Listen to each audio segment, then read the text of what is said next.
Greetings, everyone. Zulkarnain here. I just wanted to, I'm going to say first off, I thank God for this special day. That even though I'm not where I want to be, I'm happy at my present place because it's an uphill climb. You know what I'm saying? I feel like I'm climbing up the mountain, Mount Zion, Mount Judah, one of those historical, biblical, Quranical mountains that was named. And with that being said, I want to share a testimony of kicking up dust. Not my personal testimony, but that which I've observed, and you all have observed also, and it is an allegorical tale. What it symbolizes is, same as the allegorical tale of the tortoise and the hare, but you can see that manifest in real life. Just things as being in the hip hop community that I've noticed of people who've applied that mantra, that motto into their career, and you see that it manifested into their success. Just think about, I don't know how old some of you all are, but I come under the era where I watch the meteoric rise of a young Jeezy. And I'm gonna use him as the first example because at one point, young Jeezy was the biggest rap artist in the game. And one of his first commercial releases was a feature on the artist known as Gucci Mane. Roderick Davis, his first single. They both came out at the same time commercially with a song called So Icy. Now, mind you, young Jeezy was laying a lot of underground foundation with mixtapes and whatnot, but like his first radio record, he was featured on young Jeezy's Gucci Mane's single, So Icy. And, needless to say, young Jeezy outshined Gucci Mane on that song. And, of course, they got in a beef. Gucci, we all know what happened with Gucci Mane. I don't know if y'all know, but y'all can research that. But young Jeezy was way bigger than Gucci Mane, basically. And I remember being in Miami as a young lad. Maybe I think I was about, I don't know how old I was at the time, maybe late teens, 20, 21.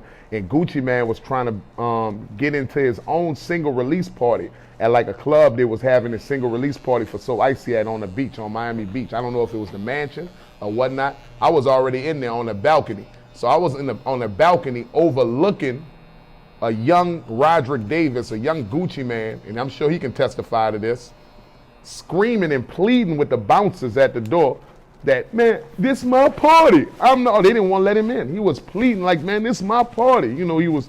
Some say he was screwed off at the time. He was screwed off. And he was yelling at the bouncers about the fight and all that. They didn't want to let him in his own single release party because nobody knew him at the time.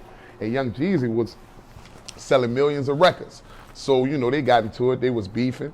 And I didn't even like Gucci Mane at the time as an artist, and I never thought, and I'm sure people at that time never thought that Gucci Mane would be bigger than young Jeezy. So now let's fast forward with 10 years later, 11 years later.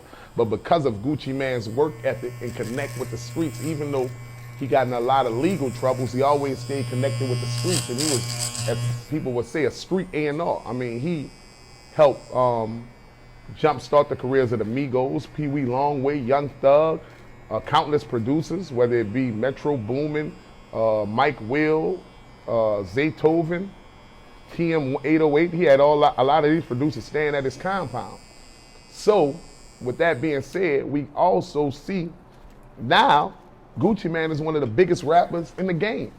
And he's substantially bigger than young Jeezy. You know what I'm saying? So, looking back at that, we never would have thought that would have came to fruition. So that's a testimony of the mantra of kicking up dust. You got to keep kicking up dust. Through Gucci Mane pushing women out of cars, catching dope cases, killing people, murdering people, going to jail, fighting cases and all that. He stayed with one thing, stayed with the music, stayed putting out music, stayed giving other people a platform to shine. And it came back to benefit him. So now you see him, a truly transformed artist, clean, sober, fresh out of the penitentiary, a married man, but he's one of the biggest artists in hip hop. And the other gentleman, is not as relevant as him right now. So, like I said, that is one of the many stories that we've all witnessed, especially in hip hop, that if you keep kicking up dust, if you keep persevering, keep working hard, you'll succeed, you'll flourish. So I just wanted to share that, and I'm sure you can look at things that you've seen in your own lives, things that have happened on a public platform that would give evidence to the notation or the quote or the principle of keep kicking up dust. Kicking up dust will get you where you need to go.